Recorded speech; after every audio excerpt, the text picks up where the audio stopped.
Evil had escaped from the depths. Still fettered to the throne, it traveled to wreak terrible vengeance on those who had done this, heavily supported by its little snot.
According to scouts, King Robert spent most of his time strolling around his hunting lodge garden reciting poetry.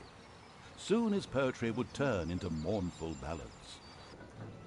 The vengeful Evil thirsted to defeat the Alliance's king and mount his head on the wall as a trophy. Whoops, of course, I really mean that he wanted to take all of King Robert's cookies away. Better play it safe, or the age classification folks will be after me. Before that, however, the ultimate Evil had to do a bit of work on the dungeon. Otherwise, he wouldn't be able to fund even a small army made up of a few orcs.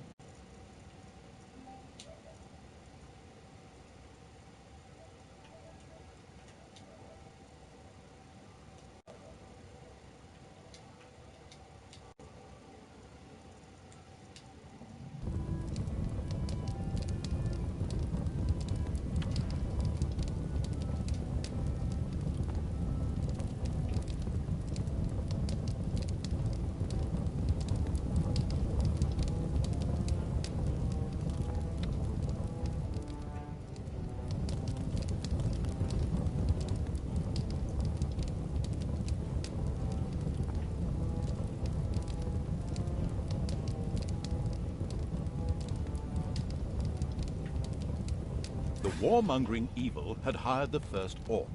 As ancient wisdom says, violence is a solution, usually the only one.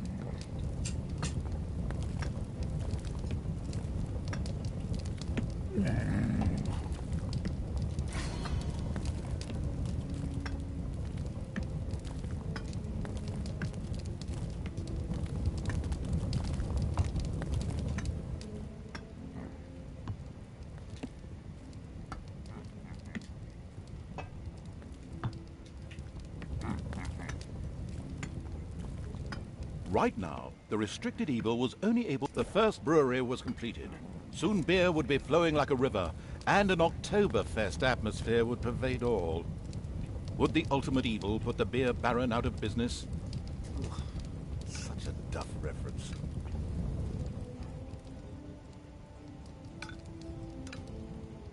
The steady pounding in the rocks had given rise to overworld rumors of a new dungeon. A group of heroes set out to plunder its riches, and the ultimate Evil was already looking forward to this visit.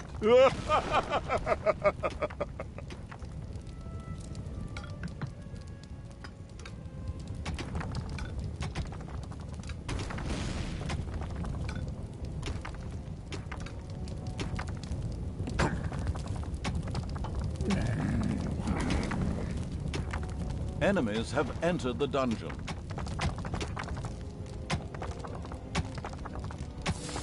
The strategy guidebook, Dungeons for Dummies, says, mountains don't always just consist of rocks and stone, but may also include natural as well as artificial caves and rooms. These usually contain treasures and dangers to make digging around underground more exciting.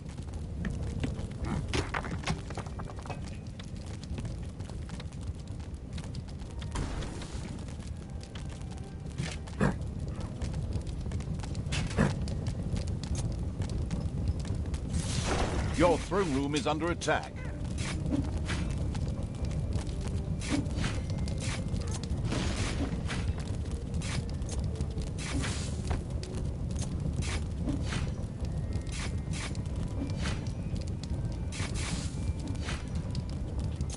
Another orc entered the service of the military-savvy evil. The horde was growing and prospering. The heroes didn't know what had hit them, as several orcs bore down from nowhere and annihilated them. This group of heroes had plundered their last dungeon. There would be more. The first treasury was completed. Soon greedy evil's little snots would fill it with gold. You know the golden rule, right? Whoever has the gold makes the rules.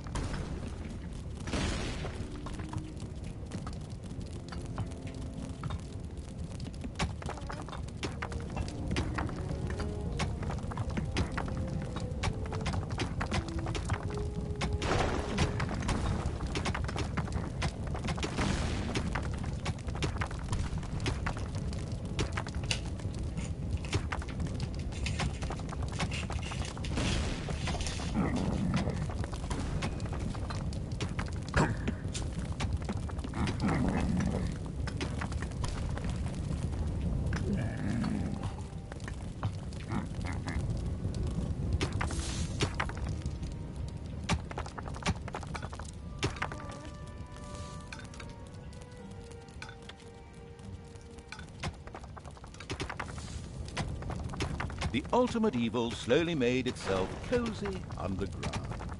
Although this was a sensible decision, there was a large and lovely ocean. The time to attack appeared to be right. On the surface, in the tavern of a small, miserable village, some adventurers gathered. They were acquiring Dutch courage for their visit to the dungeon by downing several beers. The dungeon had to be destroyed. Enemies have entered the dungeon.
A delicious rumble announced the fact that the village's last house had crashed to the ground. Ha! There would be no more heroes meeting there to seek out the dungeon of the destruction-hungry evil. The hunting lodge of King Robert lay in the north. It was there that the ultimate evil would finally get its long-awaited revenge. However, it looked pretty damn well guarded. Maybe it should first visit the cave to the west, inhabited by a clan of goblins, where the cunning evil could do a little negotiating.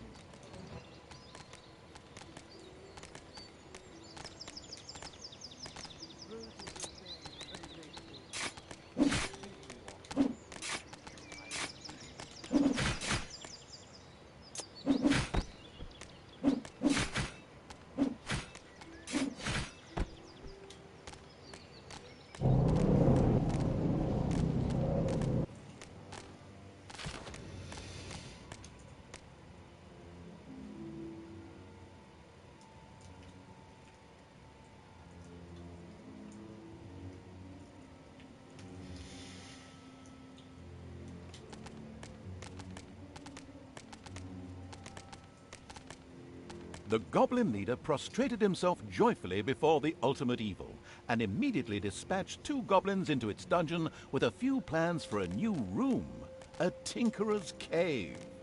This was built as quickly as possible.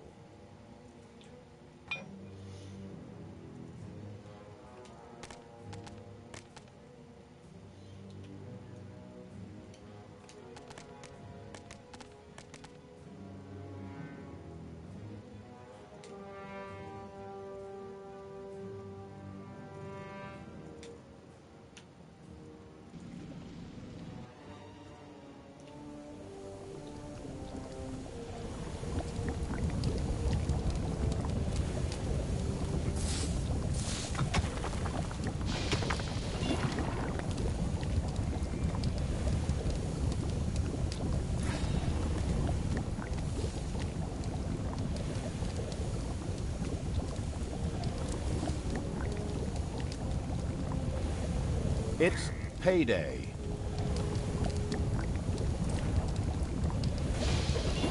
The Tinkerer's Cave was built. It could, however, only be used as a warehouse, as it lacked the workshop that the insidious evil's goblins needed. Quick as a flash, Evil placed a creator mat in the Tinkerer's Cave.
There are enemies in your dungeon.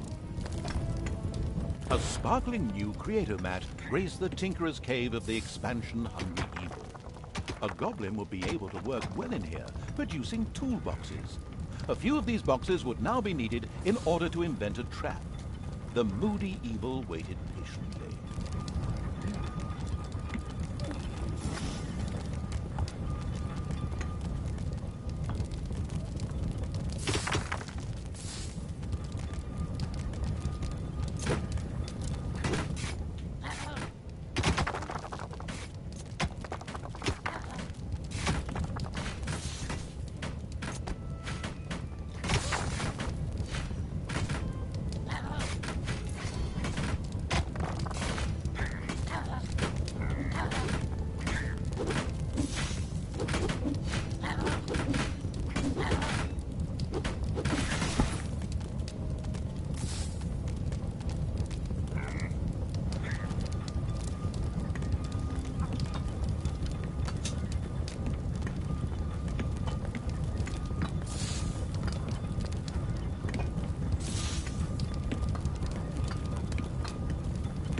Cowardly as the goblins were, their creativity more than made up for this. They proudly presented the treacherous evil with their plan for a devious trap. With a silent, evil cackle, it quickly buckled down to setting the trap.